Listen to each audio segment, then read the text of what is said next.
Hello, my name is Abhay Verma and in this lecture I am going to teach you about pollination.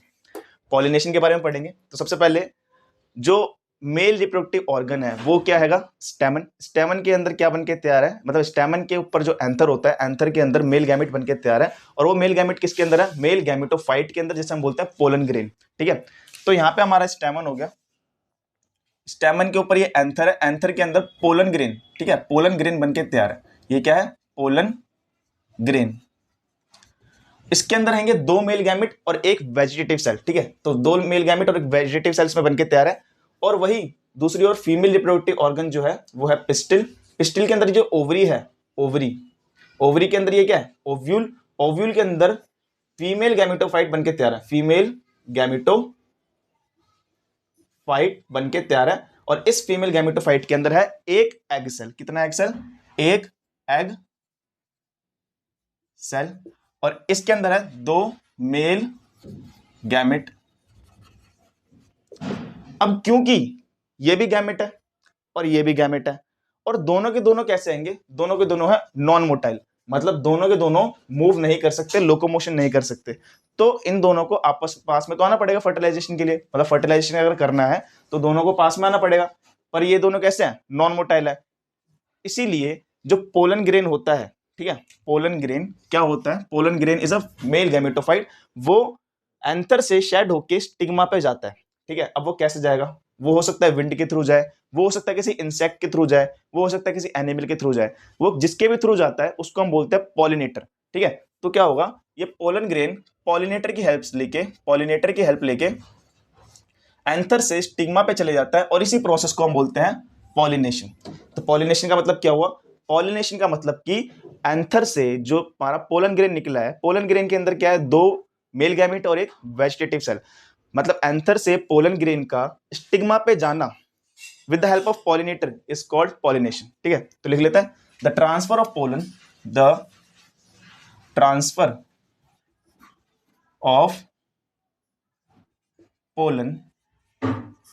From anther to the stigma of the flower। Flower के anther से stigma पर pollen grain का transfer होना is called pollination. अब pollination के तीन type होते हैं। ठीक है, on the basis of source of pollen. ठीक है, मतलब जो पोलन है वो कहां से आ रहा है? वो अगर खुद के ही फ्लावर से आ रहा है, मतलब जो स्टिग्मा है, स्टिग्मा भी एक ही फ्लावर में है, और जो हमारा एंथर है वो भी एक ही फ्लावर में, तो उस टाइप, मतलब इस बेसिस पे हमारे पास तीन टाइप के पॉलिनेशन होते हैं। अगर वो दोनों एक ही, मतलब दोनों के दोनों जो रिप्रोडक्टिव ऑर्गन है वो दोनों एक ही फ्लावर पे प्रेजेंट है, तो उसको बोलते हैं ऑटोगैमस। अगर वो दूसरे फ्लावर पे प्रेजेंट है, ठीक है, मतलब एक रिप्रोडक्टिव ऑर्गन है तुम्हारा एक फ्लावर पे और दूसरा रिप्रोडक्टिव ऑर्गन दूसरे फ्लावर पे, बट वो सेम प्लांट के अंदर है, तो उसको बोलते हैं जिटोनोगेमी।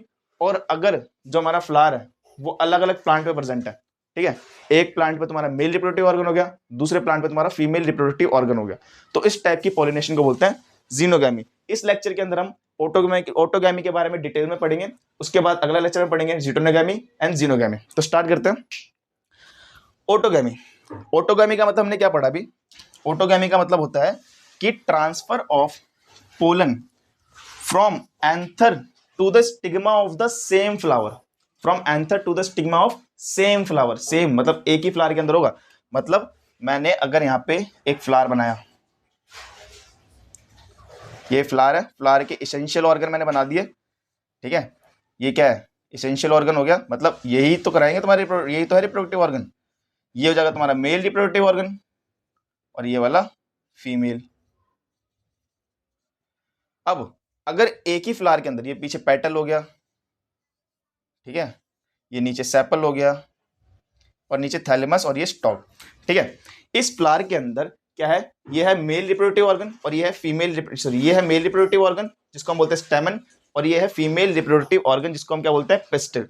अब अगर इससे पोलन ग्रेन निकले और इसके ऊपर जाके शेड हो जाए, ठीक है, इसके ऊपर निकले और यहाँ पे जाके लैंड हो जाए, इस प्रोसेस को बोलते हैं, मतलब इस टाइप की पॉलिनेशन को हम बोलते हैं ऑटोगैमी। ठीक है, तो ऑटोगैमी मतलब क्या होता है? The transfer of pollen grain from anther to the stigma of the same flower. ठीक है, stigma of the same flower, same ही फ्लावर रहेगा, इस टाइप की पॉलिनेशन को बोलते हैं ऑटोगैमी।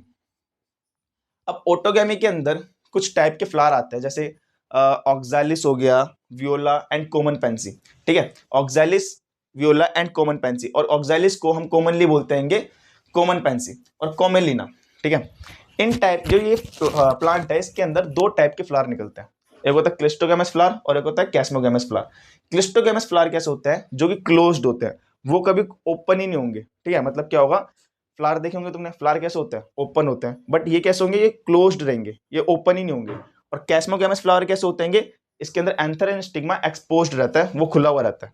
ठीक है, तो क्लिस्टोगैमस फ्लावर जो होते हैं वो कैसे होते हैं, क्लोज्ड। ठीक है, क्लोज्ड, वो कभी ओपन ही नहीं होंगे, तो इस टाइप के फ्लावर को बोलते हैं क्लिस्टोगैमस फ्लावर। ठीक है, तो वही लिखा है, they do not open at all and closed anther and stigma. Closed anther होगा और स्टिग्मा होगा इसके अंदर। और यहाँ पे कैसे होता है, ये इनवेरिएबली ऑटोगैमस। देखो क्यों बोला गया इनवेरिएबली ऑटोगैमस, इसका मतलब क्या है कि जब ये ओपन ही नहीं होंगे तो एंथर एंड स्टिग्मा ये अंदर ही रहेगा इसका। ठीक है, अब क्योंकि ये अंदर ही है, दोनों के दोनों पार्ट अंदर ही है, कौन कौन से, एंथर एंड स्टिग्मा। तो एंथर से जो पोलन ग्रेन निकलेगा वो बाहर तो आ ही नहीं सकता, या फिर बाहर जो पोलन ग्रेन है वो अंदर जाके उस स्टिग्मा को कंटेमिनेट नहीं कर सकता, मतलब कोई और पोलन आके उसको मतलब कोई और पोलन आके उसको फर्टिलाइज नहीं कर सकता या फिर लैंड नहीं कर सकता स्टिग्मा के ऊपर। तो इसीलिए इसके अंदर ऑटोगैमस ही होगा, ऑटोगैमी ही होगी इसके अंदर। तो इस टाइप की पॉलिनेशन को हम बोलते हैं क्या, ऑटोगैमस। और इसके अंदर कोई चांस नहीं कि क्रॉस पॉलिनेशन हो जाए, मतलब कोई और पोलन आके उसके स्टिग्मा पे लैंड कर जाए, कोई चांस ही नहीं है इसका। तो ठीक है, तो क्लिस्टोगैमस ये कंप्लीट हुआ। दूसरा, अब यहाँ पे क्लिस्टोगैमी का एक और एडवांटेज है, वो क्या, कि अगर यहाँ पे इस क्लिस्टोगैमस फ्लावर के अंदर क्या इसको पॉलिनेटर की नीड है, सोचो जरा। मतलब पॉलिनेटर का मतलब मैंने क्या बताया था, पॉलिनेटर का मतलब बताया था कि एंथर से जो पोलन ग्रेन रिलीज हुआ है उस पोलन ग्रेन को स्टिग्मा तक जो लेके जा रहा है उसको बोलते हैं पॉलिनेटर। ठीक है, तो इस क्लिस्टोगैमस फ्लावर के अंदर तो पॉलिनेटर की नीड ही नहीं है। तो in the absence of pollinator ये एश्योर्ड सीड सेट करेगा। मतलब वहां पे अगर पॉलिनेटर नहीं भी है तब भी सीड बनेंगे, तब भी वहां पे पॉलिनेशन होगा। ठीक है, तो वही चीज लिखी है, in the absence of pollinator they have assured seed set. ठीक है, मतलब ये अगर पॉलिनेटर है भी नहीं तब भी क्या करेंगे, सीड सेट करेंगे, क्योंकि उनको पॉलिनेटर की नीड ही नहीं है। क्यों नीड होगी, क्योंकि पॉलिनेटर का काम क्या है, पॉलिनेशन कराना, और यहाँ पे पॉलिनेशन तो अपने आप ही हो रही है। ठीक है, दूसरा, अब क्लिस्टोगैमस के ऊपर सोचो कि ये एडवांटेज है डिसएडवांटेज है, फ्लावर के लिए एडवांटेज है डिसएडवांटेज है।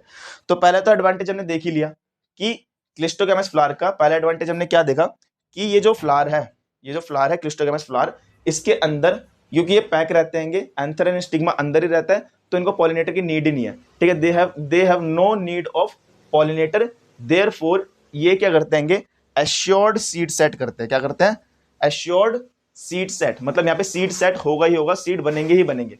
ठीक है, दूसरा डिसएडवांटेज क्या है इसका, डिसएडवांटेज ये बहुत इंपॉर्टेंट है, इसको नोट कर लेना। इसका डिसएडवांटेज क्या होता है कि अगर देखो, अगर कंटिन्यूअस सेल्फ पॉलिनेशन हो रही है, ऑटोगैमस क्या है, सेल्फ पॉलिनेशन ही तो है।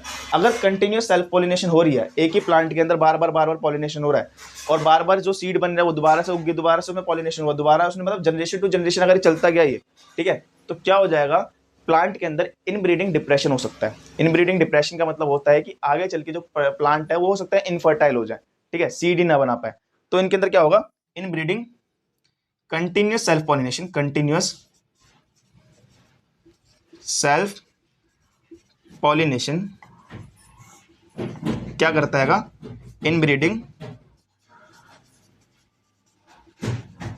डिप्रेशन।